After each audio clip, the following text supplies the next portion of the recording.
Okay, good evening. As I'm recording it this evening, a little surprise. We were at the church. Michelle was a little emotional coming through the doors this evening, as we haven't been up here in about 7 or 8 weeks now.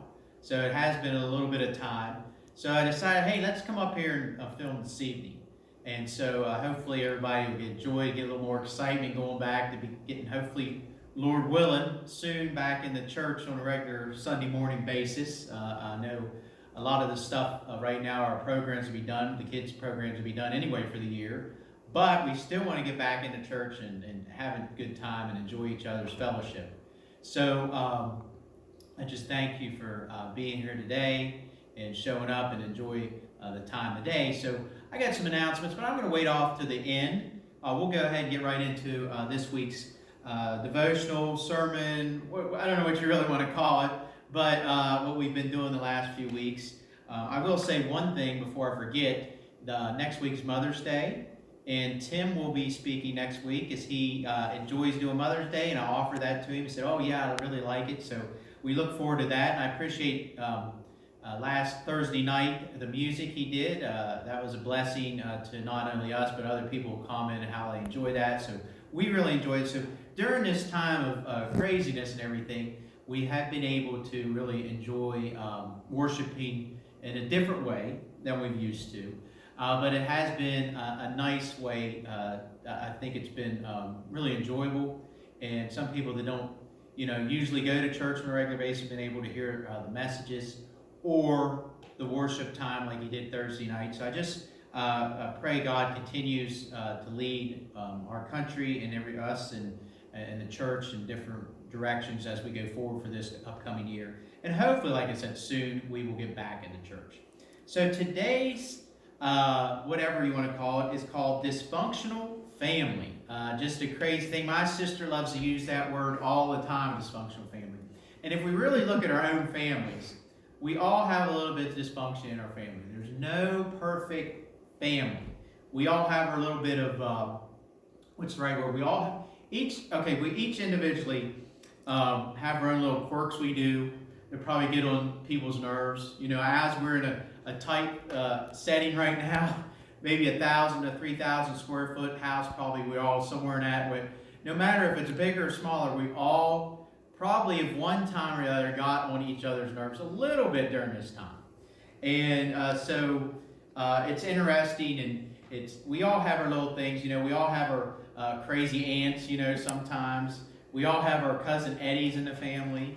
We all have just, all kinds of crazy little things that we do as people, as individuals.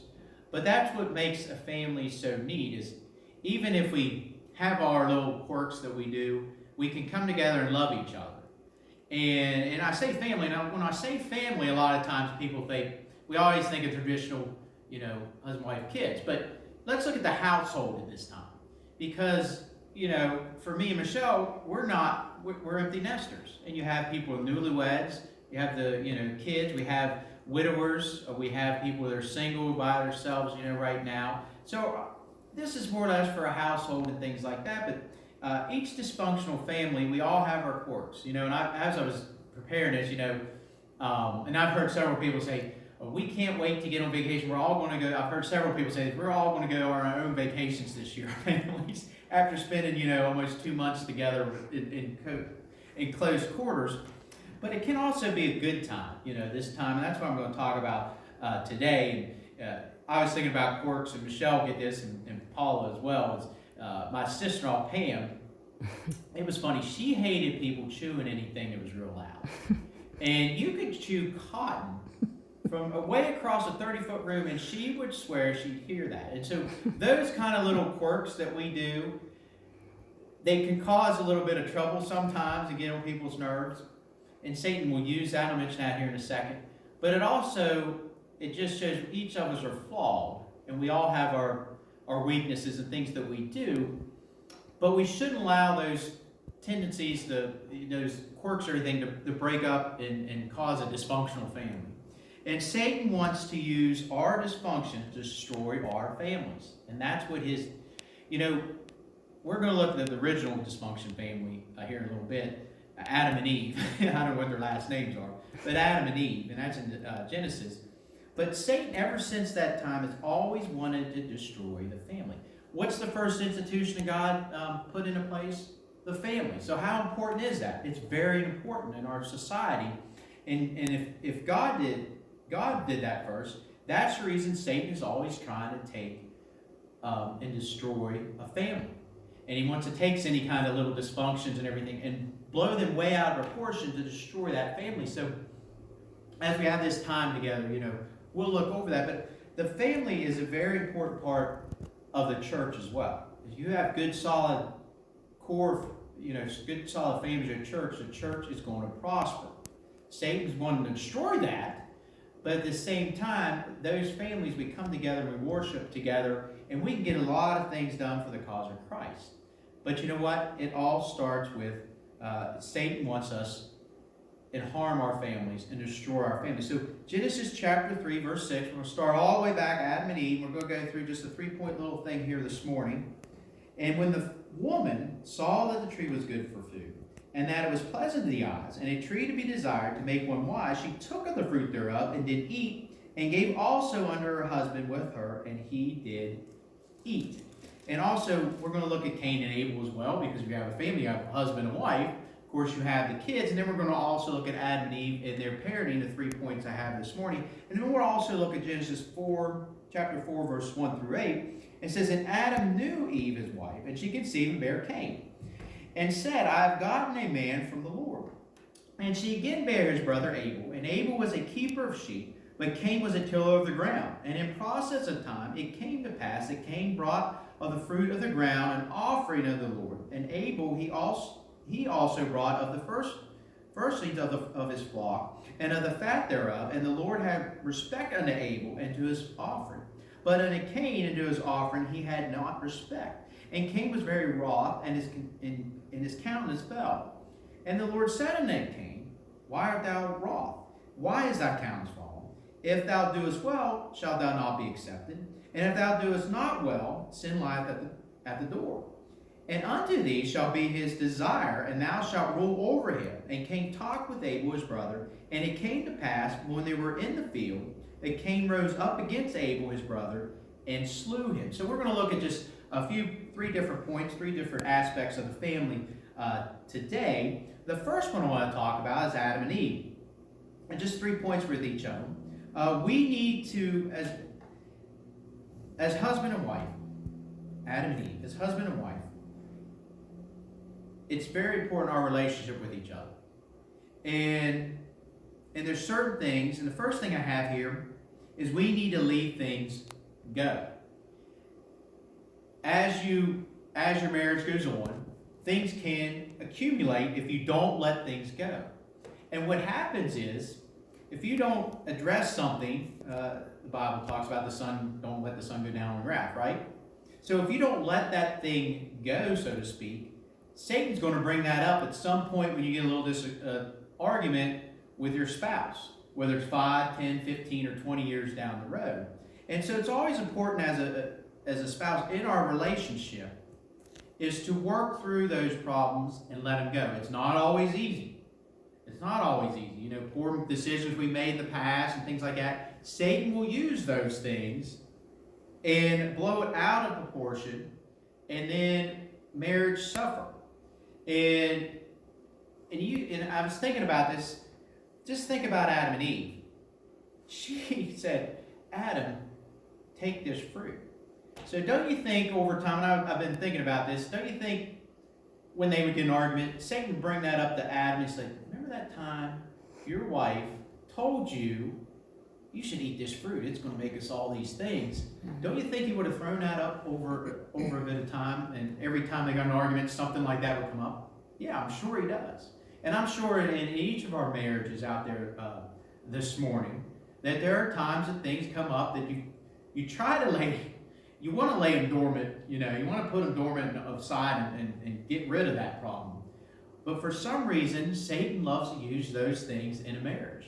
And the longer you're married, the more kind of stuff you can accumulate if you don't get rid of those things. So we need to learn to leave these things go. And so as we're in close quarters, so to speak, with our spouse right now. Let us look if there's areas that we need to work on in our marriage. This is a good time to get with each other and work those things through. And we need to say, is there something in my past that I'm holding on to that I really need to let go and not let Satan use that to try to destroy my relationship with my spouse? The second thing I have is we need to recommit to our marriage. You know, I think a lot of times with marriages is, I don't think there's anything, you should have kids, they're a blessing, they're awesome.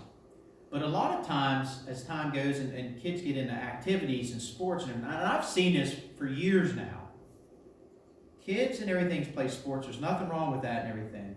But mom and dad's attention, all of a sudden, from their relationship, it goes to the kids and focus on that. And you do all this stuff for your kids, and you're always together with them. But your relationship with your spouse is taking a back seat.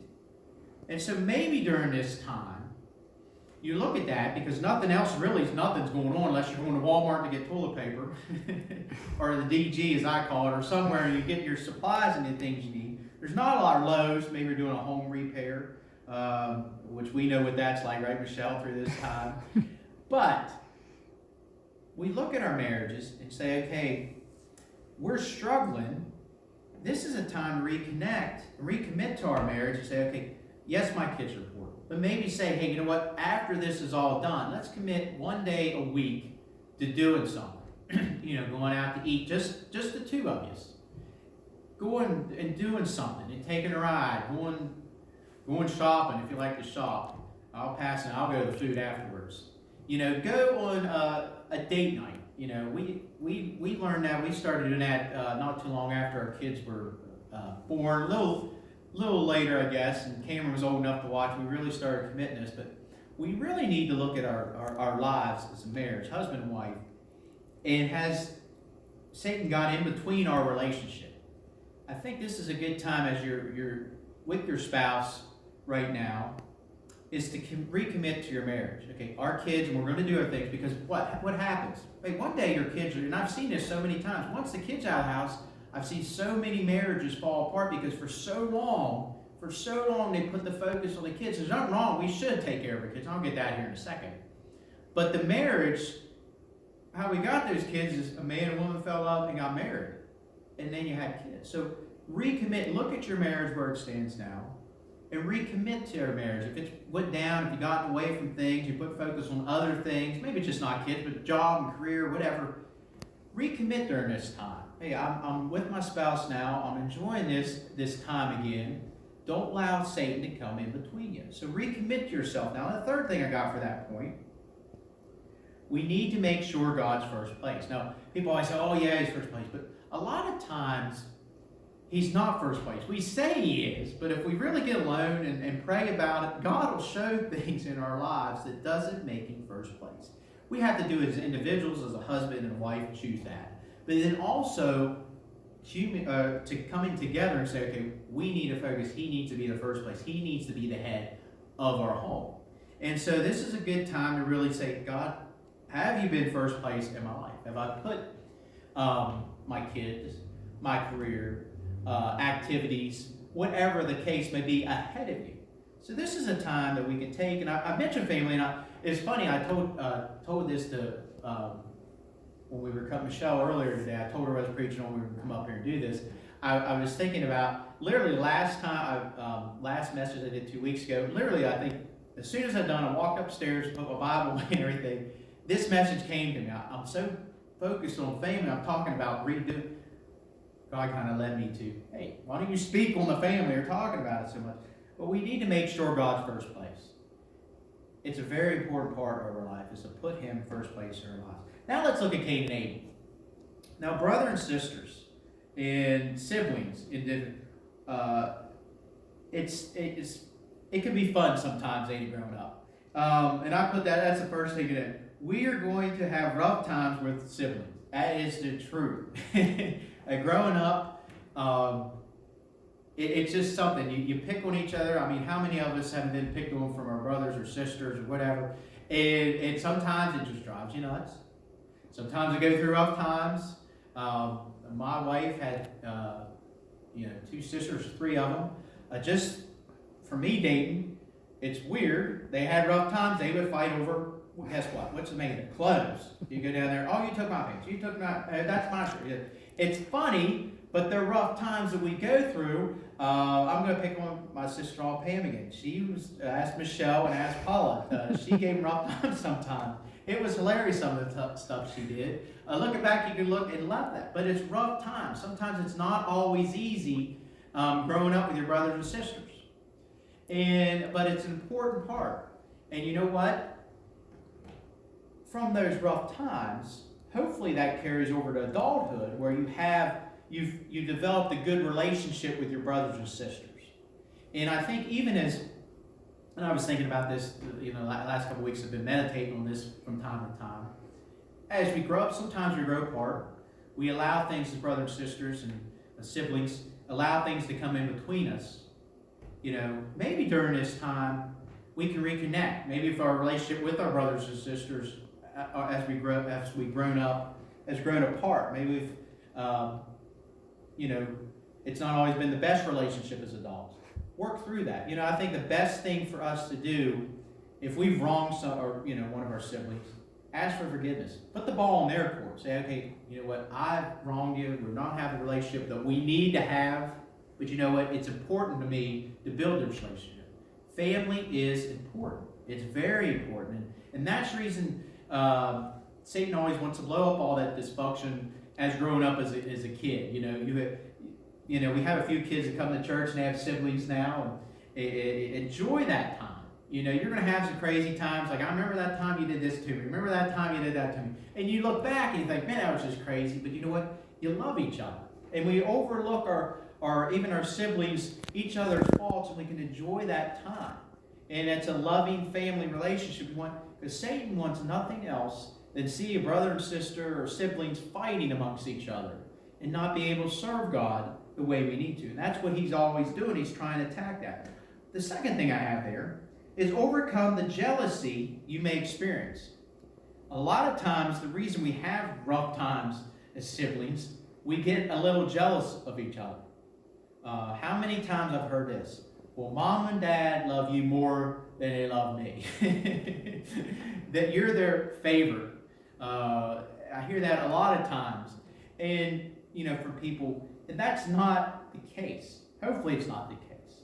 But we need to overcome that jealousy. Because jealousy leads to other things. In this case, when I read about Cain and Abel did the right thing. He was doing the right thing. And Cain was probably a little jealous of him. And what did he do? The end result was death. Granted, you may fight with your sibling, but it's not going to lead to death. Hopefully no one will do that. But we need to overcome that jealousy. Satan, he's going to throw that in there. He's going to make you see something. Oh, mom and dad got him this time. It makes you want to, be jealous of them. Maybe they got something that you really wanted or you thought you deserved as well. It's jealousy. It'll destroy your relationship, whether you're a kid right now or even as an adult. Maybe you're jealous of your adult sibling because they have a better house, they have a better job, a better car. Don't let that come between you. You're still family. You still should love each other. Don't let Satan come in there and allow that jealousy to fester inside of you just because, they ended up a little better than I did. Don't allow that to happen. And the third part I have on that one is learn to have each other's back. That is your brother and sister. Learn to have their back. You may not always agree, but boy, when someone else from outside your family comes attacking you, whether you're a kid now growing up in school and you're out there and you see your brother or sister in the playground or something, giving them a hard time in school or something, have their back. Or even as an adult, when someone wants to attack your brother or sister, learn to have each other's back. Just be there for them. And be there supporting them. You don't want to see someone as a family attack another family, someone attack another family member. Learn to have each other's back. It's important. So Cain and Abel, being a sibling can be some rough, but it can be a lot of fun times too. You can have times that just crazy, and as you grow older, hopefully you can look back at those times, the rough times, and just laugh at it. So you know what, that was just crazy times growing up. And have that relationship that you love your brothers and sisters. And the third thing I have today is then we come to Adam and Eve and parenting. Tim mentioned just briefly last week, just, passing thought, but this is a good time to be a parent because there's nothing else going on. You have your kids in your own house. It's a good time to, I was thinking about this, take the electronic devices and turn them off for a couple hours and just go play a game, hang out with each other, do something that's fun with each other. No electron, nothing at the table or anything like that. Just enjoy each other's company. And this is a good time to parent because you really have that one-on-one time now. You can't go nowhere. From one corner of the house, the other corner of the house, the other corner of the house. There's nowhere to run. But as a parent, it's not always easy. Parenting, and for Adam and Eve, there wasn't any books. There wasn't anyone to give them advice how to parent. I always thought, I think it was Dr. Spock or something like that. He gave a parent, never had kids. Always got to kick it out. People that never had kids trying to give parents how to raise kids when they haven't had kids. I always thought that was humorous. But it's not always easy. There's some rough times. But it's important for us as God's given us one of the greatest blessings you can ever have as children. It's hard. It's not always the easiest thing to do.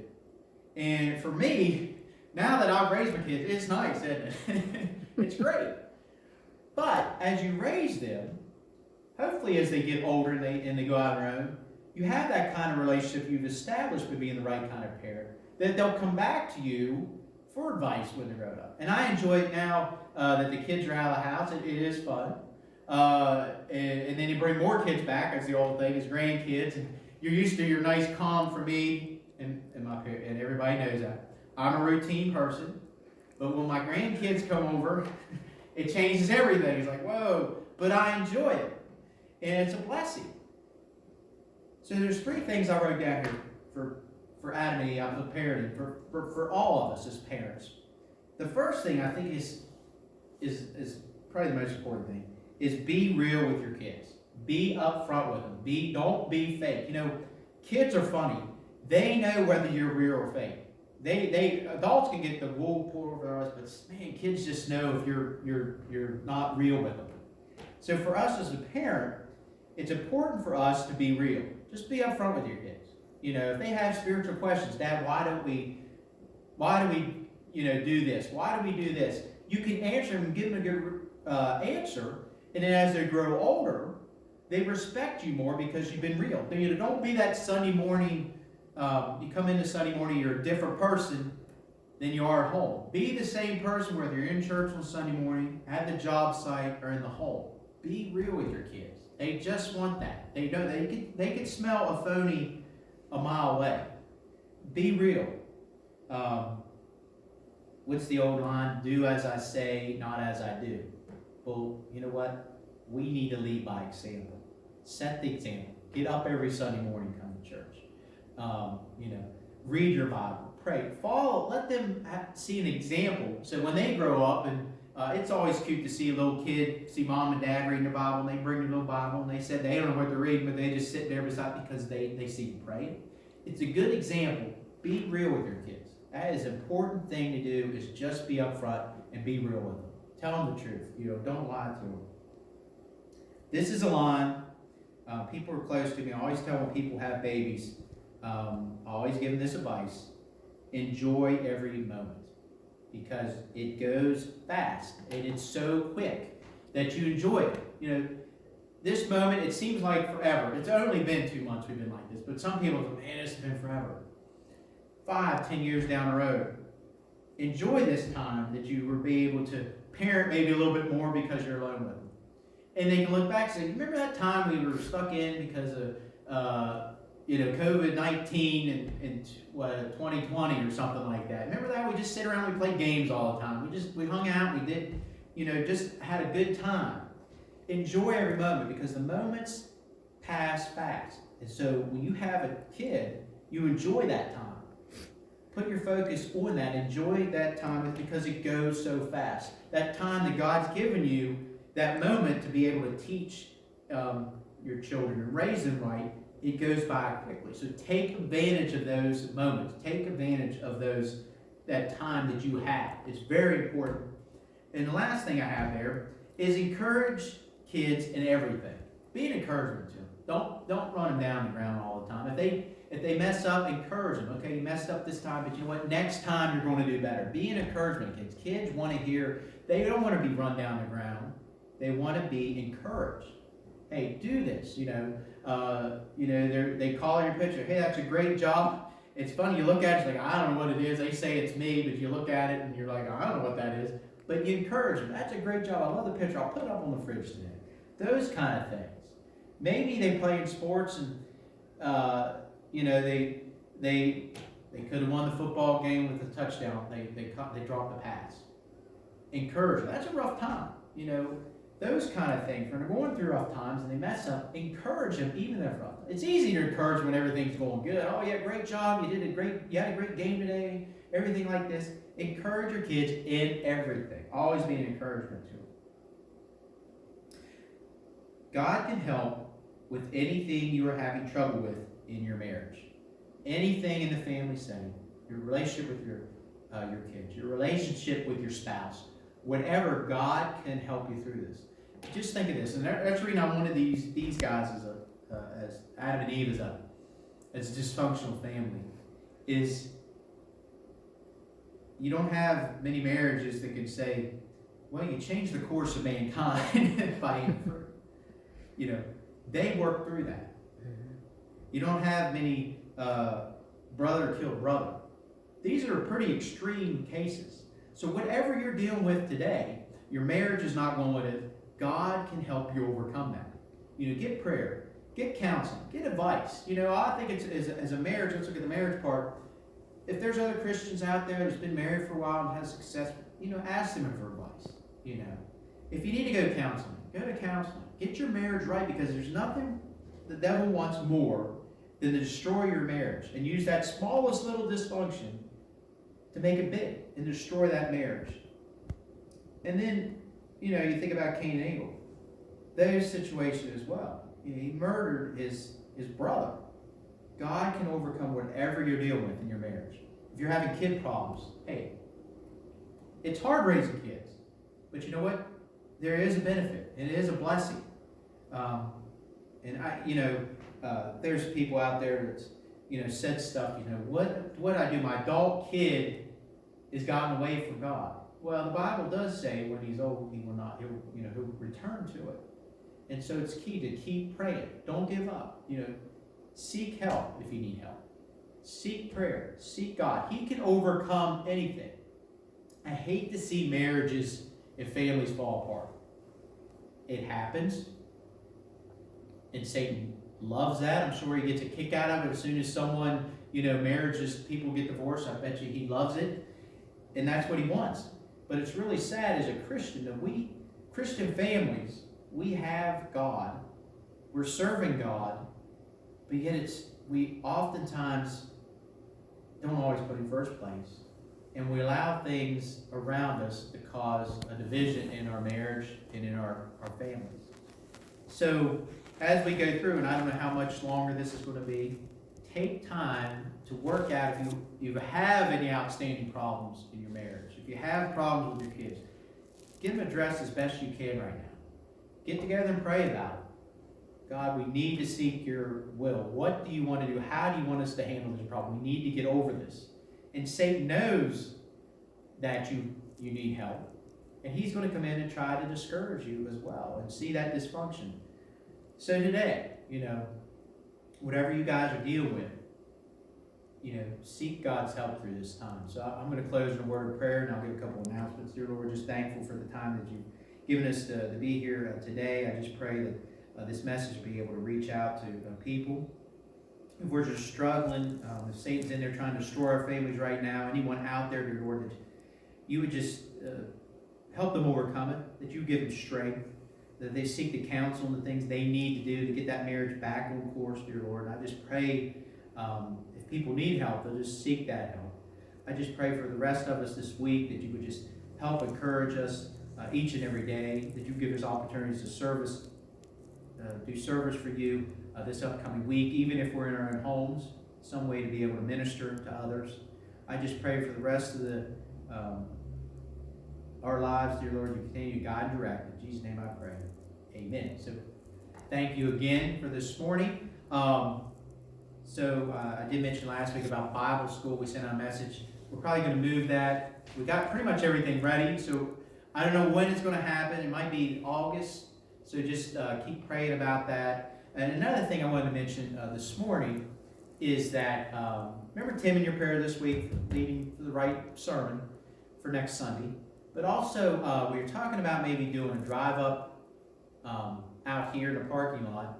So if this is something that you would be interested in, yes or no? Because right now I have about a 50-50. Some people I've talked to say yes, some say no. So shoot Michelle a comment and let her know what you thought. It wouldn't be right away. It would probably be a few weeks because it'd take a little while to get the logistics and everything down of how we would do it and everything. And weather probably depending too. So if this is something that you would want to do, think we could do, let us know, yes or no. I'm the kind of person, I don't want to say everybody agree with me. I've said that before. I don't need yes, I want to see, if you don't agree, then I'm fine with it. I just like to know what people's thinking of. So just shoot Michelle a message about this. And I think that is everything I have this morning. So, this evening for me. But whenever you listen to it, just enjoy it and share with someone else if you think they might need it this week. So thank you and have a great week and God bless.